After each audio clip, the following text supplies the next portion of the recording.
I picked up this Criterion box set, America Lost and Found, the BBS story, partly because I love The Last Picture Show, and partly because when Criterion dangles a 50% off sale in front of me, I kind of respond like a lab rat who's just been told that the lever dispenses artisanal cheese. BBS Productions was this scrappy little collective in the late 60s and early 70s that somehow convinced Hollywood to let them make deeply personal, occasionally unhinged movies on the studio's dime. In this set, you'll get Head, the Monkees' self-immolating, acid-drenched breakup letter to their own fame. You'll also get Easy Rider, which is Dennis Hopper's road movie, but also his resume for most 1970 human alive. You'll also get 5 Easy Pieces, which is Jack Nicholson demolishing every definition of likable protagonist. You'll have The Last Picture Show, which I just mentioned and is my favorite within this box set. And then you'll get Jack Nicholson in the director's chair for Drive, He Said, Henry Jaglom's A Safe Place, and Bob Rafelson closing the circle with The King of Marvin Gardens. These weren't the musicals or glossy epics Hollywood was used to. They were small, weird, stubborn little movies, shaggy road trips, quiet tragedies, and the occasional experimental meltdown that helped shove American cinema toward an art film movement where the rules got blurry and the endings got a little bleak. Now, before owning this box set, I had only seen The Last Picture Show, but Easy Rider and 5 Easy Pieces are the kinds of movies that haunt you from the film canon like a dare.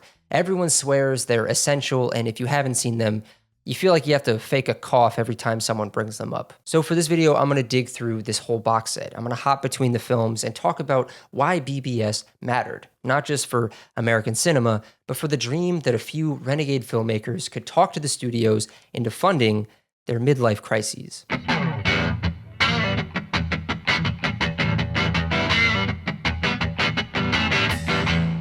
Before BBS, Hollywood was cruising on autopilot. The studio system was limping along after its mid-century heyday, churning out glossy musicals, epics, and star-driven melodramas designed to appeal to as wide an audience as possible. Think The Sound of Music, Dr. Zhivago, Mary Poppins, or Lawrence of Arabia, sweeping productions with big budgets, big stars, and big ideas about Americana that were mostly safe and predictable. The focus was on spectacle, polish, and the box office reliability, not on capturing the anxiety, alienation, or moral ambiguity of contemporary life. By the mid-1960s, though, America was, well, going through some things. Vietnam was escalating into a televised national ulcer. Lyndon Johnson was on TV telling us that we could win it.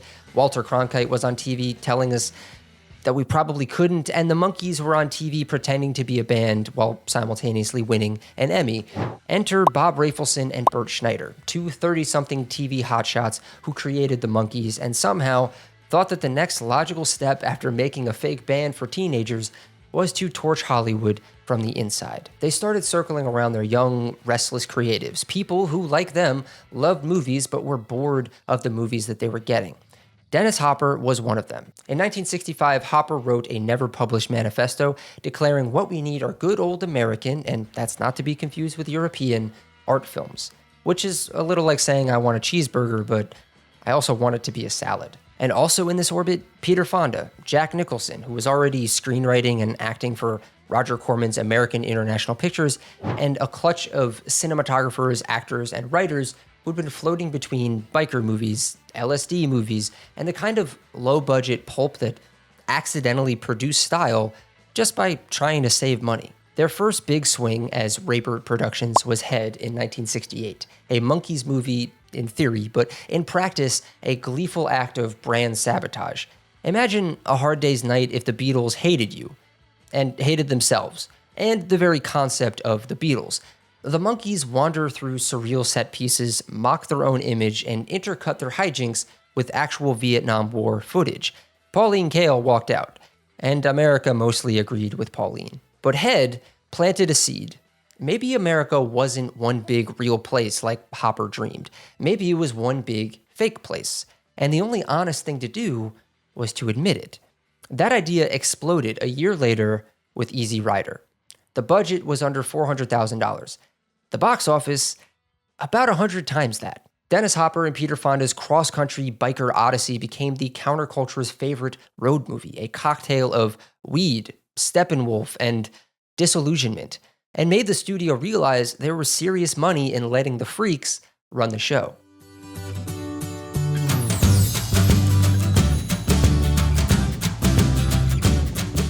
Easy Rider didn't just make money, it detonated inside Hollywood like a peace sign-shaped stick of dynamite. For decades, the studio had been telling young people what they wanted, and now a couple of bikers with a camera had proved that they had no idea what young people wanted, but that they would pay to find out. Bob Rafelson and Bert Schneider, riding high off of their Monkees royalties and Easy Rider profits, cut a deal with Columbia Pictures that was practically a declaration of independence. 6 films, final cut guaranteed, and the freedom to blow past $1 million budget if they paid the overage themselves. So in other words, the studio would give them money and leave them alone. I mean, imagine convincing your landlord to pay for your home renovations and let you knock out whichever walls you wanted. So they set up a headquarters at North La Brea Avenue, 4 stories of Hollywood bohemia where filmmakers, actors, radicals, and drifters wandered in and out. It was part production office, part commune, part political clubhouse. Schneider was getting more involved in radical causes. Bob Rafelson was talking about making movies groovier than the way it had been done. And then the first Columbia-financed BBS film was 5 Easy Pieces in 1970. Jack Nicholson, already pretty famous for Easy Rider, plays Bobby, an oil rig worker with a secret past as a classically trained pianist. It's a road movie, but the road leads nowhere. The camera lingers on bowling alleys, gas stations, cheap motels, the kind of America that was always there, but rarely made it onto movie screens. Carol Eastman's script is full of casual details that other movies would treat as plot points. Bobby's girlfriend is pregnant, and it's almost an afterthought in the movie. And there's the famous diner scene where Jack Nicholson orders toast like he's waging a small war. There's Chopin played out of a flatbed truck. It's an American art film disguised as an anti-road trip movie, and critics ate it up. New York film critics voted it Best Picture. Jack Nicholson and Karen Black got Oscar nominations. So in less than 2 years, BBS had gone from the Monkees cash grab to making one of the most acclaimed movies in America. And if Easy Rider was a messy, exhilarating explosion, 5 Easy Pieces felt like the moment after the blast. Smoke clearing, everyone quietly wondering what exactly had changed.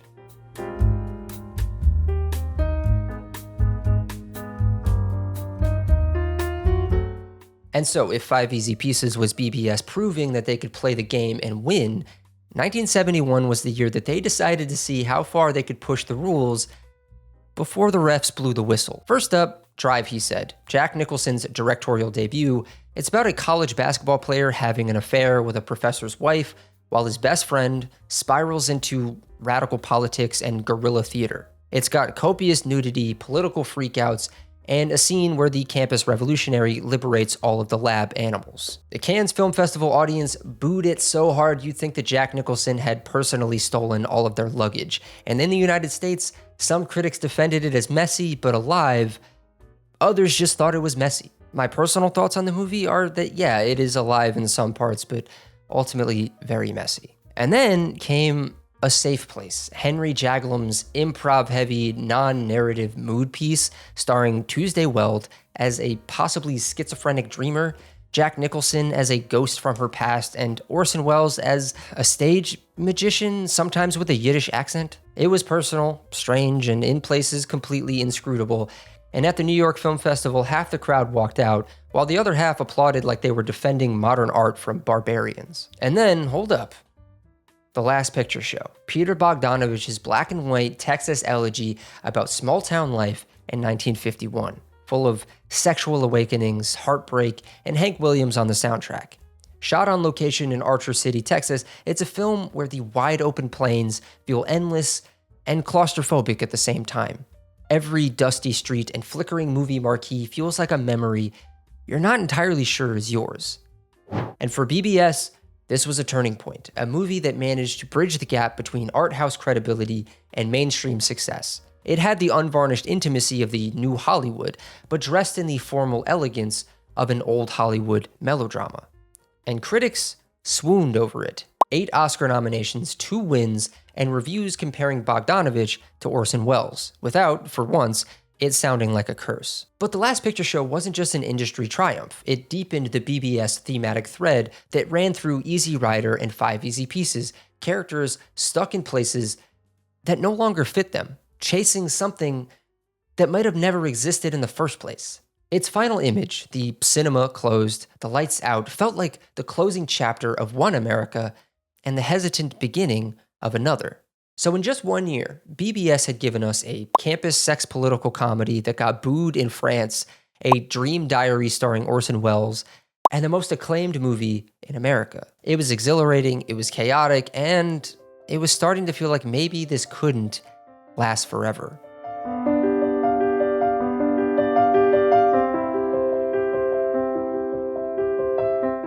So after the high of the Last Picture Show, BBS could have coasted, but coasting wasn't really their thing. Instead, they swerved into one of their most restrained and quietly haunting films, The King of Marvin Gardens, in 1972. Jack Nicholson, for once, dials it way down, playing a radio monologist who gets drawn into his brother's doomed fantasy of building a casino empire on an island in Hawaii. Most of the film unfolds in a wintry, pre-gambling Atlantic City, shot with a kind of off-season melancholy where the boardwalk feels less like a tourist destination and more like a ghost town holding onto its last few teeth. It's the BBS dream of the quote-unquote big score, but played as a slow, gray come-down. And critics were divided. Audiences weren't exactly clamoring for more, and by now, the cracks in BBS were starting to show. Schneider was throwing himself into radical politics, supporting the Black Panthers, working on the Daniel Ellsberg defense, while Rafelson was getting burnt out, wary of who was even hanging around the La Brea offices anymore. Columbia Pictures, their studio partner, was in deep financial trouble. The freewheeling experiment that had started with Easy Rider now felt like it was running on fumes. There was one last burst of ambition, though, that didn't make it into this Criterion box set. In 1974, Bert Schneider produced Hearts and Minds, Peter Davis's Vietnam War documentary. It started as a film about Ellsberg, but grew into a sprawling, unflinching look at the war's origins, the culture that sustained it, and the human cost on both sides. Columbia tried to shut it down, worried about lawsuits and bad PR, but Schneider pushed ahead, got it into Cannes, and later secured a 1-week qualifying run in LA. And then... The winner is Hearts and Minds. Peter Davis and Bert Schneider. The film won the Oscar for Best Documentary. Schneider, using his acceptance speech to send a greeting of friendship from the Provisional Revolutionary Government of South Vietnam, greetings of friendship to all the American people. Which did not go over great with Bob Hope and Frank Sinatra. And just weeks later, Saigon fell, the war ended, and with it, so did BBS. In 7 years, they'd gone from the Monkees to an Oscar-winning Vietnam documentary, from pop confections to confronting the darkest chapters of American history. It was, in its own way, the most fittingly dramatic exit that they could have written.